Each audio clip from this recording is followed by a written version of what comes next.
Do not let the fear of divorce control your marriage or your plans for marriage. Let's talk about how to build a resilient, Christ-centered relationship that is devoid of the fear of divorce. I know that the fear of repeating maybe a family's history of divorce, maybe your parents divorced, or some close friends of yours divorced, or maybe you know so many people that are divorcing, especially now. The rates the rate of divorce is estimated to be about 50% of most marriages, and it's so common. And you think about when you want to get into marriage, since you don't want to get divorced, then you even want to push away the issue of marriage. But the good news is you don't have to follow that path of divorce. We will look into how faith, emotional healing, and proper preparation can help you break free from even generational patterns of divorce and building a lasting and loving marriage. So, how do you break free from generational patterns? Maybe it's in your family circles, there's a lot of divorce. We had talked about in earlier videos about how to break these generational cycles, and divorce could be one of those cycles that you may not want to repeat as a pattern in your own family background. So here's how you can start breaking free from generational patterns. As we know, 2 Timothy chapter 1 verse 7 tells us that, "For God gave us a spirit not of fear, but of power and self-control." You don't have to live in fear. Forget about that fear that probably could get divorced tomorrow.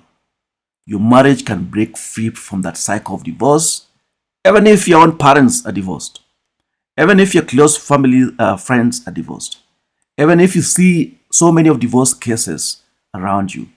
Remember, when you base your marriage on Christ, Christian marriage, that's the whole intention of sealing your marriage to an extent that you don't have divorce. Before I talk about how to break from these generational patterns, I want to say that probably I live in a normal environment. It's daytime right now, and you may accidentally hear the voice of birds, the voice of cows, the voice of chicken in the course of this video. So forgive me for that.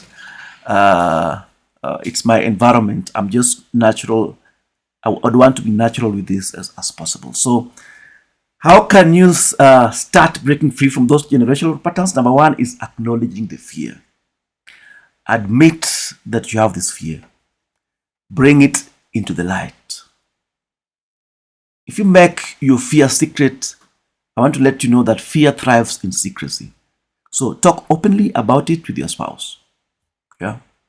You may say that it may make you look insecure, but at least you've shared your fears, and probably that if you're both dedicated Christians, then you could pray about it. That's why it's important that both of you and your partner needs to be of the same faith. You need both to have faith so that you can be able to overcome any fear and challenge together. So acknowledge the fear. Number two is to seek healing. When you have acknowledged the fear that you have, then the second thing is to seek how you can get out of that fear, how you can be healed from that fear. So emotional healing is vital. If divorce has impacted you personally, work through those wounds with prayer, counseling, or having a trusted mentor. You cannot build a strong marriage while holding into the past pain of divorce. Yeah. So seek healing in whichever of those other ways. We'll look further into that. The third thing is to trust God's plan for you. God's plan for you is different from any other person's plan. It's different from your parents' plan. It's different from your friend's plan. It's different from any other people who've divorced whom you have seen. Probably the reason why you're watching this video is because God is preparing you and giving you a way out of that generational cycle, or that a very common pattern of divorce across the world. So you need to trust God. Faith is your biggest weapon against the fear of divorce. God has a unique plan for your marriage, and one that is filled with hope and strength. Lean on Him and trust in His guidance. Yeah. So how do you build a resilient? Being resilient means being able to wake up when you have challenges, being able to overcome the challenges and move on stronger. That's being resilient. How do you become resilient and have a resilient, Christ-centered marriage? Just like we have said before, faith is very essential to overcoming fear in marriage. When we put our trust in God, we are reminded that we don't have to rely on our own strength. So here are some five ways faith can help you to build a resilient marriage. 1, faith reframes your fear. Fear will tell you that your marriage might fail, but faith will tell you that God is in control. When you trust God, you're able to face challenges with confidence, knowing that He's guiding you and your spouse. Yeah, so faith reframes the fear. Number 2, faith fuels forgiveness. Faith fuels forgiveness. Forgiveness is key to lasting marriage, very key. And people sometimes get divorced because they have refused to forgive each other.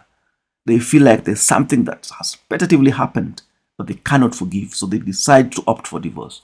So forgiveness is very key to a lasting marriage. With faith, you're reminded of God's grace for you yourself. God has forgiven you and is willing to forgive you. He has even forgiven you for any future sin, according to Romans chapter 8. God is willing to forgive you, and God has forgiven you. And remember our Lord's Prayer. Forgive us our trespasses just as we forgive those who trespass against us.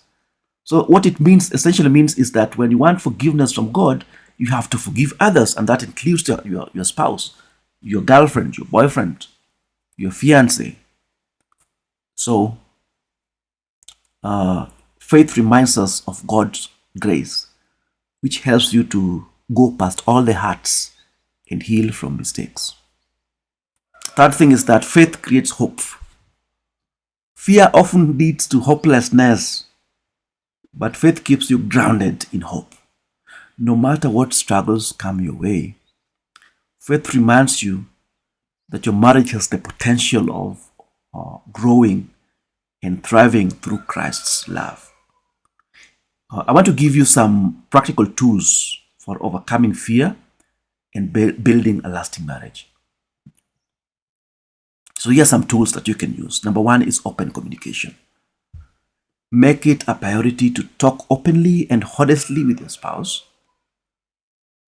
Communication is the foundation of a strong marriage. You can check some of my previous videos on communication, which delved specifically in communication, and you learn a few things about communication. Open communication. The second tool you can use is to set boundaries. Set boundaries. Let your partner know the line he or she cannot cross. Very much in advance, especially even before you get married. Even as you start your courtship, even you start when you're still girlfriends and boyfriends, let them know your boundaries, that the line that they cannot cross. This will protect your marriage by setting boundaries around your time and energy. Make sure you prioritize each other over outside distractions. Focus on your partner and do not place your focus on anything else or anybody else. The third tool that you can use is to pray together. Always overlooked, but very important. Even as Christians, we always assume that these relationships will just go on without much effort. You think that because you're Christians, you'll just sit there and be Christians and your marriage will survive. But without prayer, it may not. So prayer is one of the most powerful tools in marriage. Set aside some time to pray with your spouse regularly, asking God to guide and strengthen your relationship. The fourth tool you can use is seeking support. Don't hesitate to reach out for help when needed. Whether it is counseling, mentorship, or having a trusted pastor or counselor, and getting outside support which can provide clarity and healing. You need to just find the right people, not just anybody. So as I conclude this video, I want to say that fear of divorce does not have to control your life or marriage. By trusting in God, seeking emotional healing, and appearing to be well prepared or preparing well, you can build a strong, Christ-centered union. Yeah. My book, Ready for Marriage, offers strategies and tools to help you overcome fear and focus on growth. If today's message resonated with you, get your copy of Ready for Marriage and start building a marriage based on faith, love, and resilience. Together, we can break the cycle of divorce and create a marriage that lasts. So I want to thank you for listening to today. Let that fear go. And I'm excited to see how God works in your marriage as you move forward with faith and not fear. And may God bless you.